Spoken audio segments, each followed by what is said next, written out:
Assalamualaikum warahmatullahi wabarakatuh. Nama saya Kanita Khadijah, NIM B10212231066 dari kelas manajemen B. Pada kesempatan kali ini saya akan mengambil video guna untuk memenuhi tugas ujian akhir semester pengantar akuntansi. Kemudian di sini kita masuk ke dalam soal bagian pertama. Pilihan saya nomor 3. Menurut analisis saudara, hal-hal mendasar apa saja yang membedakan antara pencatatan metode perpetual dengan metode periodik pada laporan keuangan perusahaan dagang? Jawaban saya adalah, dalam metode perpetual, mencatat transaksi jual beli dilakukan secara langsung atau terus-menerus. Keuntungan dalam metode perpetual ini, perusahaan dapat mengetahui saldo persediaan secara langsung. Sedangkan untuk pencatatan metode periodik dicatat pada akhir periode dengan cara menghitung persediaan fisik. Keuntungan dalam metode periodik ini adalah biaya yang diperlukan lebih murah. Kemudian pilihan soal nomor 5. Apabila Anda memiliki perusahaan dagang yang bergerak pada jual beli, peralatan dan perlengkapan, alat tulis kantor, pencatatan metode perpetual atau periodik yang akan Anda gunakan dalam menyajikan laporan keuangan akuntansinya. Mengapa? Jawaban saya adalah, jika saya memiliki sebuah perusahaan dagang, maka saya akan memilih metode perpetual karena lebih akurat dalam menyajikan informasi persediaan barang dagang. Selain itu, pada metode perpetual lebih efektif karena tidak perlu melakukan perhitungan stok fisik karena selalu dicatat jika terjadi transaksi. Namun perlu di sini terdapat 6 transaksi 6 transaksi yang telah terjadi. Kemudian di sini jurnal umum yang telah saya kerjakan dari perusahaan TB Wiguna. Pada transaksi pertama pada tanggal 1 Desember terdapat piutang dagang di debit sebesar 50.000. Kemudian di bawahnya terdapat penjualan di kredit sebesar 50.000, kemudian di bawahnya terdapat beban pokok penjualan sebesar 15.000 di debit, persediaan barang dagang 15.000 di kredit. 15 rupiah di kredit debit dan 15 rupiah di kredit. Kemudian nomor 2, transaksi kedua tanggal 2 Desember terdapat beban kirim penjualan sebesar 2 rupiah di debit dan kas di bawahnya 2 rupiah di kredit. Kemudian transaksi ketiga 3 Desember uraian pembelian sebesar 12 rupiah di debit, utang dagang sebesar 12 rupiah di kredit. Kemudian nomor 4, pada tanggal 4 Desember terdapat utang dagang sebesar 2 rupiah di debit dan persediaan barang dagang sebesar 2 rupiah di kredit. Pada transaksi kelima pada tanggal 5 Desember utang dagang sebesar 10 rupiah di debit dan persediaan barang dagang sebesar 1 rupiah di kredit. Kas di bawahnya sebesar 9 rupiah di kredit. Pada transaksi ke-6 6 Desember terdapat kas sebesar 49 rupiah di debit dan diskon penjualan sebesar 1 rupiah di debit. Piutang dagang sebesar 50 rupiah di kredit. Kemudian ditambahkan debit sebesar 141 rupiah dan kredit sebesar 141 rupiah di kredit. Kemudian terdapat buku besar kas pada tanggal 2 Desember sebesar 2 rupiah di kredit. Kemudian saldonya di kredit 2 rupiah. 5 Desember 9 rupiah di kredit. Kemudian saldo kreditnya sebesar 11 rupiah. Debit pada tanggal 6 Desember 49 rupiah. Kemudian di saldonya di debit sebesar 38 rupiah. Kemudian untuk soal bagian ketiga terdapat beberapa ayat jurnal penyesuaian pada tanggal 31 Desember. Untuk jurnal penyesuaian metode perpetualnya terdapat pada 31 Desember. Transaksi pertama, beban gaji penjualan sebesar 50 rupiah di debit, beban gaji dan administrasi sebesar 50 rupiah di debit, utang gaji sebesar 100 rupiah di kredit.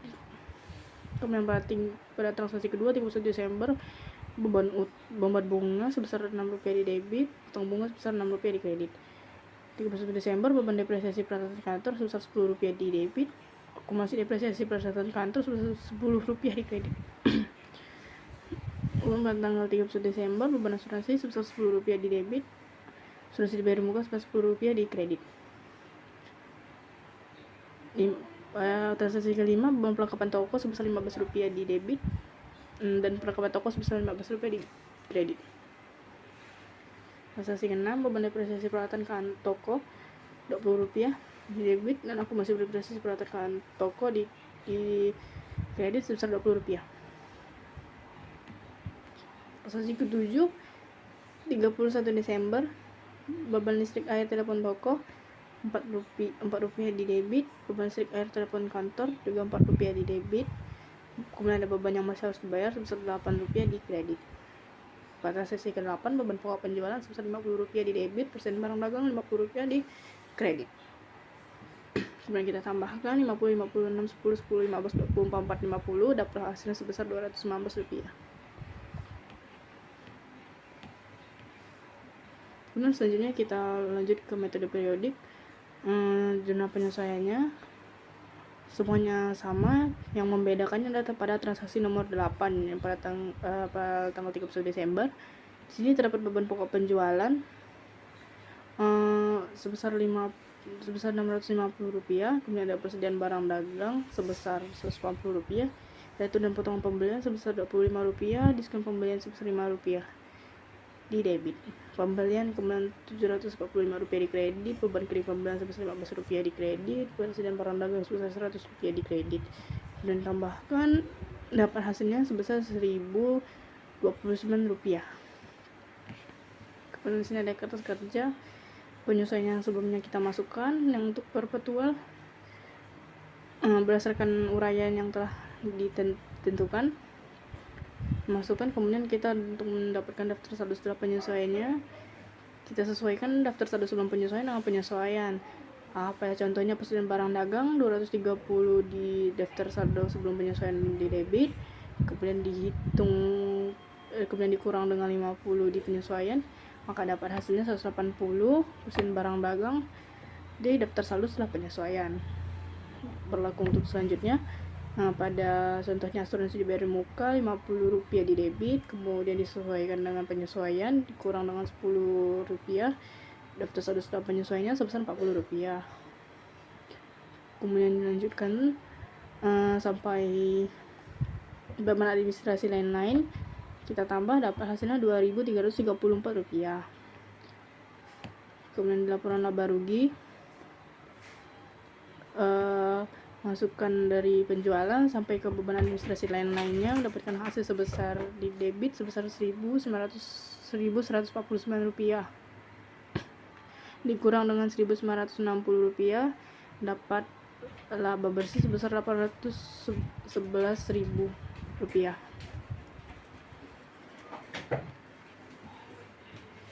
Kemudian laporan posisi keuangan dari kas di BNI sampai saldo laba 1 Januari 2019 sampai dividen. Kemudian kita tambahkan semuanya, dapat hasilnya sebesar Rp1.185 di kredit sebesar Rp374, dikurang dengan Rp1.185, dapat hasil sebesar Rp811.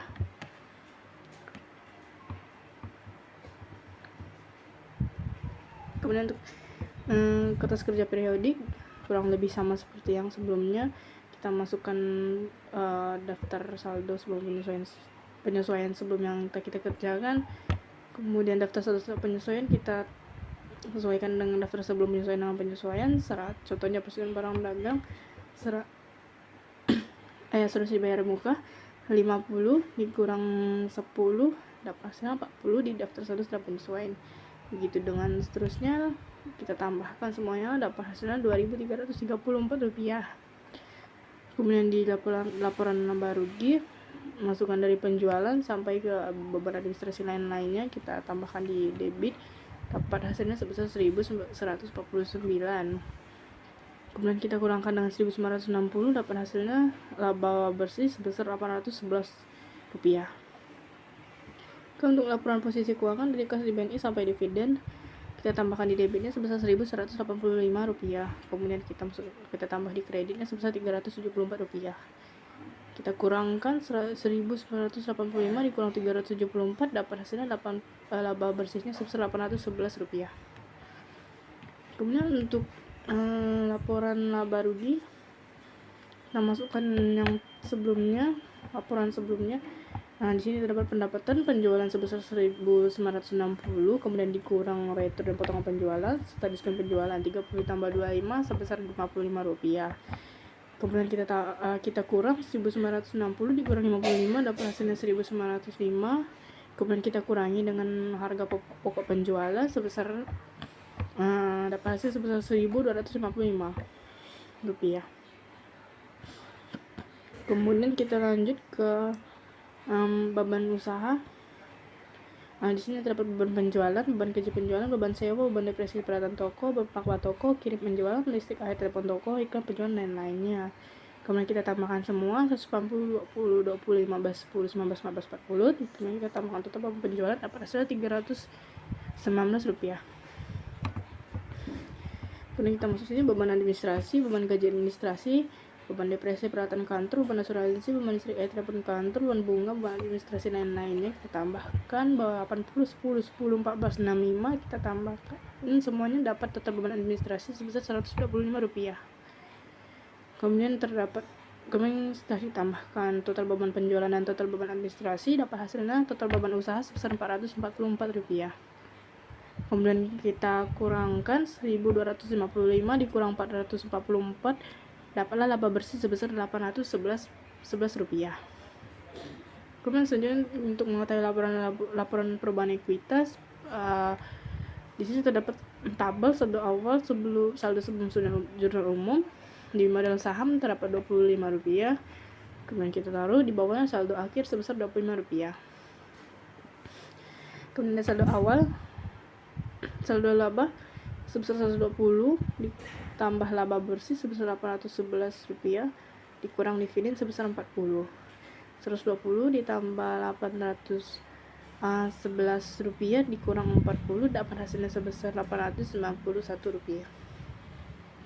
Kemudian ada total ekuitas di sini 25 ditambah 120 dapat 145.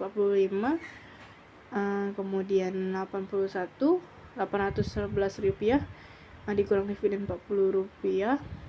Kemudian kita tambahkan 145 ditambah 811 kemudian dikurang 40, hasilnya sebesar Rp916.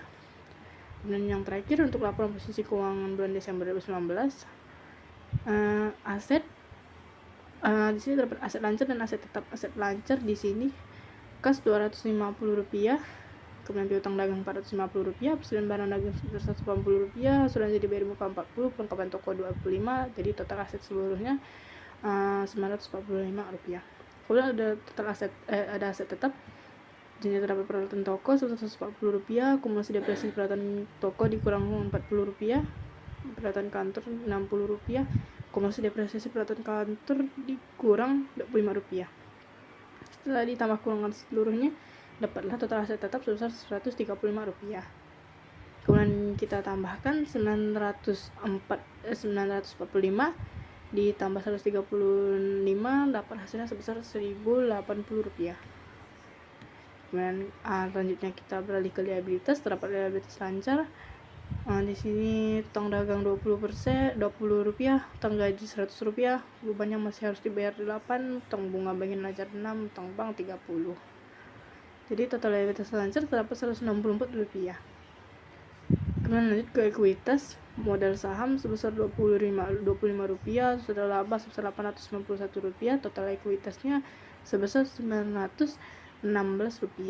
Kemudian kita tambahkan total liabilitas dan ekuitas, dapat hasilnya sebesar Rp1.080.